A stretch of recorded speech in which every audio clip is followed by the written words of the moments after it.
Bonjour à toutes et à tous et bienvenue sur cette chaîne où l'on parle du CRM HubSpot et de Growth Marketing. Je m'appelle Ahmed et aujourd'hui nous allons voir comment créer et configurer une base de connaissances dans HubSpot.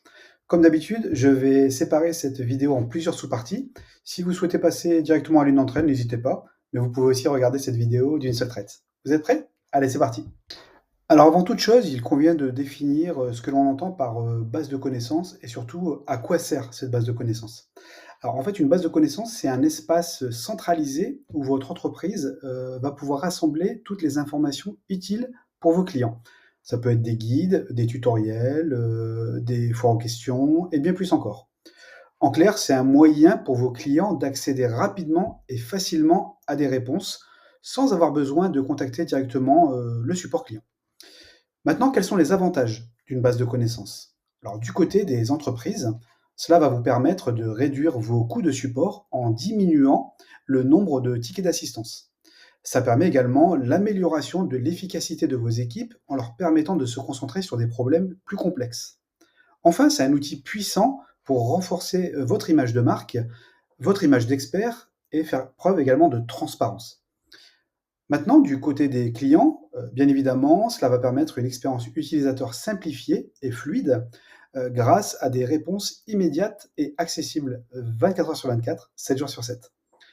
Et bien évidemment, cela permet une satisfaction accrue en leur permettant de résoudre leurs problèmes par eux-mêmes.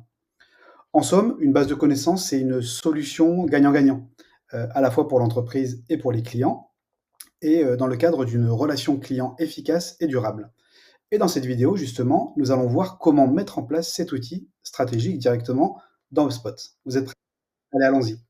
Alors, nous voici maintenant dans HubSpot et la première chose que nous allons faire ensemble, c'est créer la base de connaissances.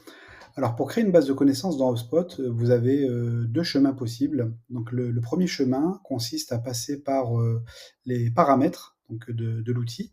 Donc, vous allez cliquer ici sur la roue crantée paramètres. Et ensuite, sur votre menu à gauche, dans la section contenu, vous avez ici un sous-onglet ou un sous-menu base de connaissances. Je vais cliquer sur base de connaissances et là donc j'arrive sur le panneau de configuration de ma base de connaissances. Pour ajouter une base de connaissances, je vais ici dans la vue actuelle, je vais cliquer dans mon menu déroulant. Donc là, j'ai déjà 3 bases de connaissances configurées. Je vais en ajouter une nouvelle en cliquant sur ajouter une base de connaissances.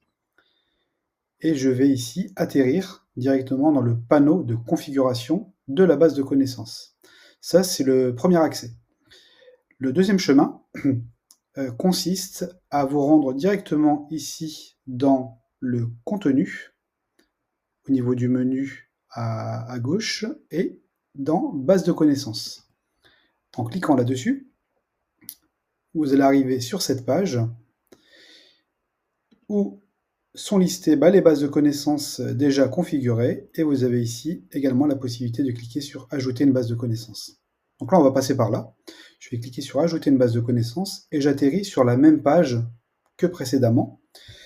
Et pour commencer, je vais donner un titre à ma base de connaissances. Donc je vais l'appeler tout simplement base de connaissances test.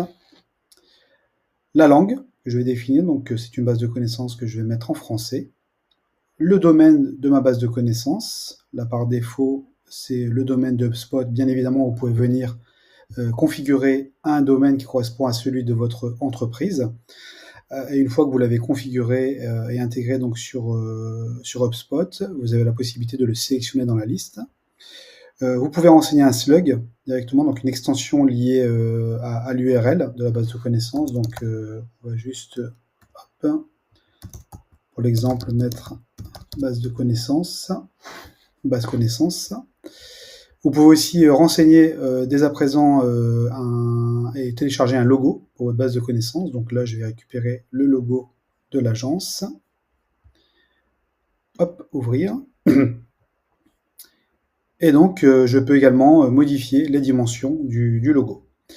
Une fois que cette étape est OK de mon côté, je vais ici cliquer sur le bouton suivant. Et donc là, je vais pouvoir sélectionner le modèle qui m'intéresse et qui peut être lié justement à mon univers ou à mon identité de marque. Donc j'ai plusieurs modèles qui me sont proposés.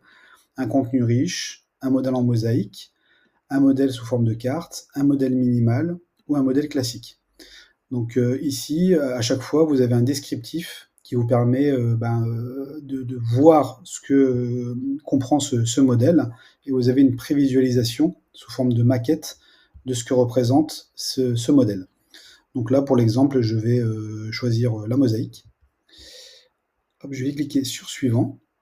Et d'emblée, HubSpot va me proposer de sélectionner des catégories. Alors HubSpot recommande d'en prendre 6 pour démarrer, sachant que ces catégories, vous allez pouvoir ensuite les modifier ou ajouter de nouvelles catégories selon l'activité de votre entreprise et le contenu que vous voulez intégrer dans votre base de connaissances. Donc par défaut, ici, j'ai 6 catégories qui sont sélectionnées. Vous pouvez les désélectionner. Vous pouvez en ajouter. Voilà, donc pour l'instant, moi, je vais rester sur les 6 par défaut. Et je vais cliquer sur suivant. Hop. Et donc, là, HubSpot est en train d'enregistrer mes informations et ma base de connaissances est enfin créée et je vais pouvoir la retrouver dans ma page où sont listées mes différentes bases de connaissances. Donc en cliquant sur terminer, je suis automatiquement redirigé vers la base de connaissances que je viens de créer, donc qui est ici, et qui vient s'ajouter aux bases de connaissances déjà existantes. Donc je retrouve bien ici ma base de connaissances test. Voilà pour ce qui est de la création d'une base de connaissances. Alors, une fois que la base de connaissances a été créée, on va pouvoir maintenant personnaliser davantage le modèle de cette base de connaissances. Alors pour ce faire, je vais m'assurer déjà d'être sur la bonne base de connaissances que je souhaite modifier. C'est surtout le cas si vous en avez plusieurs. Donc je me situe bien sur la base de connaissances test. Et donc là, je vais cliquer sur le bouton « Personnaliser le modèle ». Alors ça va me permettre d'apporter une touche design, graphique et de customiser davantage le modèle que j'ai sélectionné en amont. Donc en cliquant sur « Personnaliser le modèle », vous arrivez sur cette page où vous allez pouvoir personnaliser le contenu de votre base de connaissances sur chaque section de cette base. Donc sur la gauche, vous avez ici différentes parties. Donc ici, la barre de navigation, vous allez pouvoir notamment modifier ou réduire, agrandir le logo. Vous allez pouvoir également donner un nom différent à votre base de connaissances qui va s'afficher ici. Vous récupérez ici l'URL de la base de connaissances. Vous allez également récupérer le lien du texte vers le site de votre entreprise. Donc vous pouvez l'intégrer et le modifier ici, et donc le retrouver en pied de page de votre base de connaissances en renseignant l'URL du site en question. Et donc les modifications que vous apportez ici sont automatiquement retranscrites en bas, comme vous pouvez le voir. Et vous pouvez aussi insérer un formulaire de support directement dans votre base de connaissances. Ça, c'est pour la partie donc barre de navigation. Si je continue, vous pouvez aussi gérer l'aspect de votre pied de page global. Donc en cliquant ici, vous allez pouvoir insérer une image ou un logo et en gérer les dimensions. Vous allez pouvoir également modifier le message qui s'affiche au bas donc, de votre base de connaissances. Donc pareillement, si je change ici le texte, donc je vais juste mettre centre d'aide, vous voyez qu'en bas à droite, en bas à gauche, pardon, le texte est automatiquement modifié. Vous pouvez aussi ajouter des liens personnalisés qui vont venir s'ajouter directement dans le pied de page. Donc, ça peut être des liens qui amènent vers votre blog, par exemple, votre politique de confidentialité, vos mentions légales, etc., etc. Et vous pouvez aussi ajouter en pied de page des réseaux sociaux. Donc par exemple ici je vais ajouter le réseau social Facebook, donc je peux renseigner une URL de page Facebook et je vais pouvoir sélectionner le logo qui s'affiche en pied de page. Donc, vous voyez en fait qu'en bas j'ai le logo qui s'est affiché donc pour me permettre aux internautes d'accéder à la page Facebook. Voilà pour la partie pied de page. Si l'on poursuit, vous allez pouvoir aussi modifier de la page qui s'affiche donc directement sur votre base de connaissances. Vous la voyez normalement ici. Donc ici par défaut, c'est comment pouvons-nous vous aider. Donc, vous pouvez modifier ce message de bienvenue. Vous pouvez aussi modifier l'arrière-plan de votre base de connaissances pour bien évidemment coller à votre charte graphique et intégrer aussi potentiellement une image. Et donc, dernier élément, vous allez pouvoir ici, dès à présent, gérer les catégories que vous avez présélectionnées lors de la création de la base de connaissances. Donc, libre à vous d'activer ou de désactiver les catégories en question qui vont s'afficher. Et vous pouvez aussi, en fonction de vos besoins, créer une nouvelle catégorie. Donc, pour créer une catégorie, vous allez cliquer ici. Donc, je vais créer par exemple une catégorie espace client. Hop, je vais ajouter un descriptif. Découvrez ici les fonctionnalités de votre espace. Et je vais donc créer la catégorie qui va venir s'ajouter directement ici. Et je vais pouvoir l'activer. Et donc vous allez la voir s'afficher directement ici sur le modèle. Et donc pour visualiser directement votre base de connaissances customisée, donc bien évidemment ne pas oublier de mettre à jour ici la base de connaissances. Donc là il m'affiche une erreur.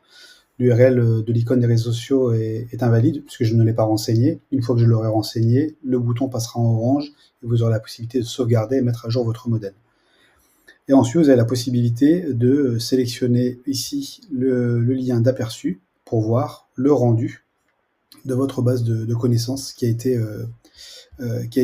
updatée. Alors maintenant que nous avons personnalisé notre modèle de base de connaissances, nous allons nous intéresser à la façon dont on peut organiser et structurer les catégories au sein de cette base de connaissances. Alors les catégories vont elles-mêmes venir intégrer des articles, et donc cette organisation en catégories va permettre à vos utilisateurs de retrouver plus facilement ce qu'ils recherchent. C'est une façon de structurer l'information de manière pertinente et cohérente au sein de votre base de connaissances. Alors pour organiser les catégories au sein de votre base de connaissances, il vous suffit donc de vous rendre sur donc la base de connaissances qui vous intéresse. Donc ici, je m'assure que je suis bien sur la base de connaissances que je veux traiter. Donc je suis sur base de connaissances test, donc tout va bien, tout est OK. Et je vais cliquer sur organiser les catégories. En cliquant sur organiser les catégories, j'arrive sur cette page qui me liste les catégories actuellement configurées sur cette base de connaissances. Donc j'en ai 1, 2, 3, 4, 5, 6. Je peux bien évidemment supprimer des catégories si elles ne m'intéressent pas ou plus. Donc pour ce faire, il me suffit par exemple de choisir la catégorie en question. La catégorie espace client ne m'intéresse plus, donc je vais cliquer sur supprimer. Supprimer la catégorie. Voilà, donc je ne me retrouve plus qu'avec 5 catégories dans ma base de connaissances. Je peux à l'inverse venir créer une nouvelle catégorie. Par exemple, ici, donc je vais cliquer sur le bouton créer une catégorie et je vais appeler cette catégorie cadre juridique, par exemple. Hop, créer une catégorie. Et donc j'ai une nouvelle catégorie qui apparaît ici à la suite de celles qui sont déjà existantes. Je peux également venir réordonner les catégories. Donc il me suffit pour cela de prendre la catégorie en question et de la déplacer vers le haut ou vers le bas en fonction de l'emplacement et la place que la position que je veux lui donner dans la base de connaissances. Donc là j'ai remonté ma catégorie cadre juridique au milieu de la liste. Si besoin, vous pouvez également modifier les catégories existantes et pour ce faire, vous allez cliquer sur la catégorie qui vous intéresse et vous avez un bouton en haut à droite, modifier la catégorie. En cliquant là-dessus, vous pouvez changer le nom de la catégorie, ajouter un descriptif ou le modifier et cliquer sur mettre à jour la catégorie. Autre fonctionnalité intéressante, vous avez la possibilité de créer des sous-catégories rattachées aux catégories que vous avez créées. Par exemple, si je prends la catégorie nos offres, si j'ai par exemple plusieurs typologies d'offres, je peux créer des sous-catégories. Donc pour créer des sous-catégories, je vais cliquer sur le bouton créer une sous-catégorie. Et là, je vais mettre gamme A, gamme 1. Hop. Et je vais ajouter une deuxième sous-catégorie, gamme 2, etc., etc. Et donc cela me permet davantage de structurer l'information en créant ces fameuses sous-catégories qui seront rattachées aux catégories principales. Voilà pour la partie sous-catégories, organisation des catégories existantes. Comme vous le voyez, toutes ces catégories actuellement sont inactives puisqu'il n'y a pas d'article publié dans ces catégories. Dès qu'un article sera en ligne et publié, cette catégorie apparaîtra sur votre base de connaissances et donc sera active. Donc pour l'instant, elles sont toutes inactives.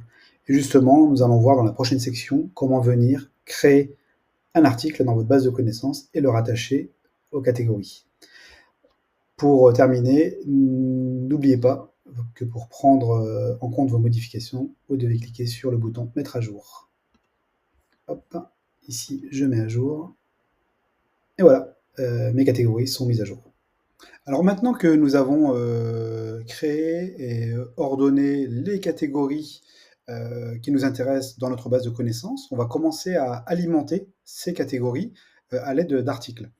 Donc pour créer un ou plusieurs articles dans votre base de connaissances, vous avez principalement deux méthodes. La première méthode consiste à venir, si vous avez déjà des articles créés par ailleurs ou dans une base de connaissances existante, vous avez la possibilité d'importer en masse vos articles. Et donc ça se passe dans plus d'outils, importer des articles de la base de connaissances. En cliquant sur ce lien, vous allez accéder à un module d'import à travers lequel vous allez pouvoir venir injecter en masse plusieurs articles. Ce qui va nous intéresser aujourd'hui, c'est plutôt la façon dont vous allez pouvoir créer directement vos articles au sein de votre base de connaissances. Et donc ça, c'est la deuxième option. Et donc pour ce faire, vous allez pouvoir créer unitairement les articles en cliquant sur le bouton créer un article. Donc je m'assure que je suis sur la bonne base de connaissances une nouvelle fois. Donc c'est OK. Je vais créer un article. Et donc, par exemple, je vais donner un nom à l'article. Donc j'atterris ici sur une page d'édition de mon article. Donc par exemple, je vais créer un article qui pose la question de savoir comment retrouver la politique de confidentialité. Donc la question, comment accéder à votre politique de confidentialité. Et là, je vais pouvoir ajouter un sous-titre et créer directement la réponse. Pour ce faire, un de plus simple, découvrez notre politique de confidentialité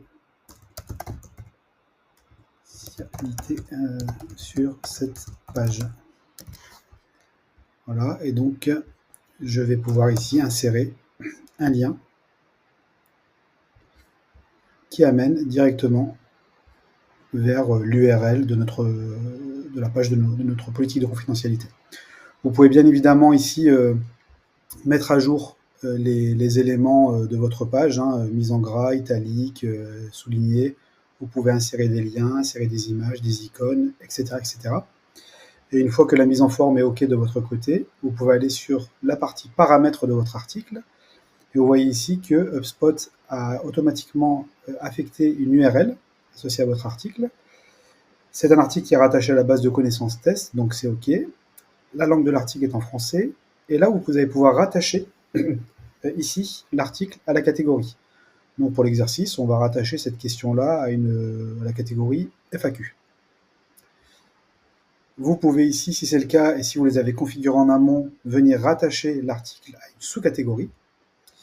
Vous pouvez aussi affecter des mots-clés de recherche ici, donc, ou des libellés, donc pour favoriser la recherche au niveau des résultats de recherche sur l'article, pour faciliter son accès.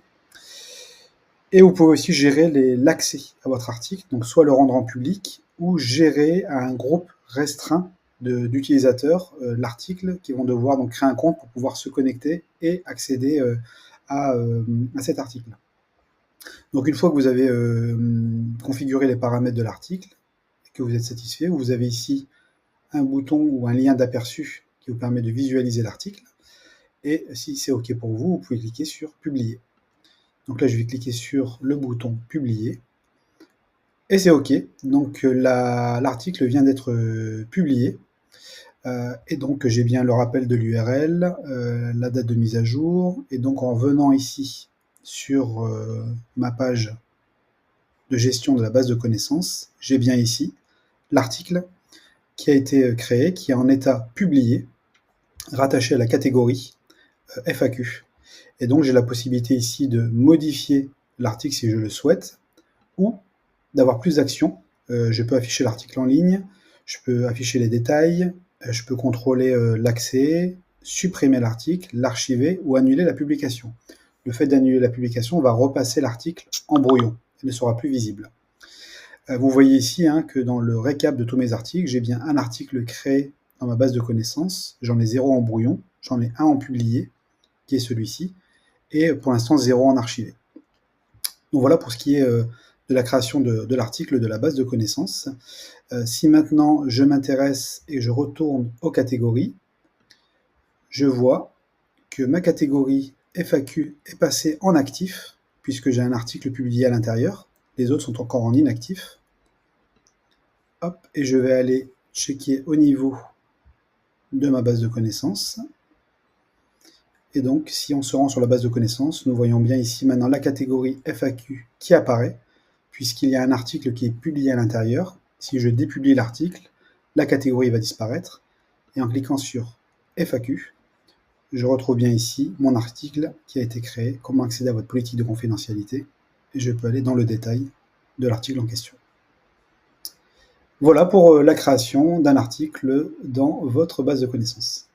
Alors maintenant que vous avez configuré votre base de connaissances, personnalisé le modèle, créé les catégories et les articles associés, vous souhaitez suivre les performances de votre base de connaissances pour savoir si les articles créés sont vus, si les personnes se rendent sur votre base de connaissances. Et donc vous avez un onglet directement dans la base de connaissances qui vous permet de suivre l'activité et les performances de vos articles. Pour ce faire, il vous suffit de cliquer sur l'onglet Informations. Hop, et donc ici, vous avez un ensemble de rapports intéressants qui vous permet de suivre directement les activités associées aux articles que vous avez publiés. Donc notamment, par exemple, par article, le nombre de vues, la durée moyenne passée sur l'article, les évaluations utiles ou inutiles, les recherches totales, les termes de recherche sans résultat, qui vous permettent ensuite d'adapter potentiellement le contenu de vos articles, ou encore les termes les plus recherchés. Donc vous avez une panoplie de rapports qui vous permet de suivre au fil du temps les performances de votre base de connaissances. Vous pouvez aussi filtrer sur une période particulière si vous souhaitez analyser dans le temps les performances. Si vous gérez bien évidemment plusieurs bases de connaissances, vous pouvez ici sélectionner la base de connaissances qui vous intéresse pour suivre les résultats. Voilà pour les performances. Alors pour finir, voyons maintenant comment supprimer tout simplement une base de connaissances. Alors si vous avez le besoin de supprimer pour une raison X ou Y une base de connaissances, vous pouvez vous rendre directement dans les paramètres. Et au niveau des contenus, donc sur votre menu de gauche, vous allez aller dans Outils, Contenu, Base de connaissances. Donc vous allez atterrir sur cette page et vous allez sélectionner la base de connaissances qui vous intéresse. Donc là, la base de connaissances test pour notre exercice. Et tout à droite, dans les options, vous pouvez ici supprimer la base de connaissances. On clique dessus. Et là, nous avons un message d'alerte de HubSpot qui nous indique bien que si on supprime la base de connaissances, tout ce qui est intégré à cette base de connaissances sera également supprimé, en l'occurrence les articles, les catégories, les sous-catégories, les balises, etc.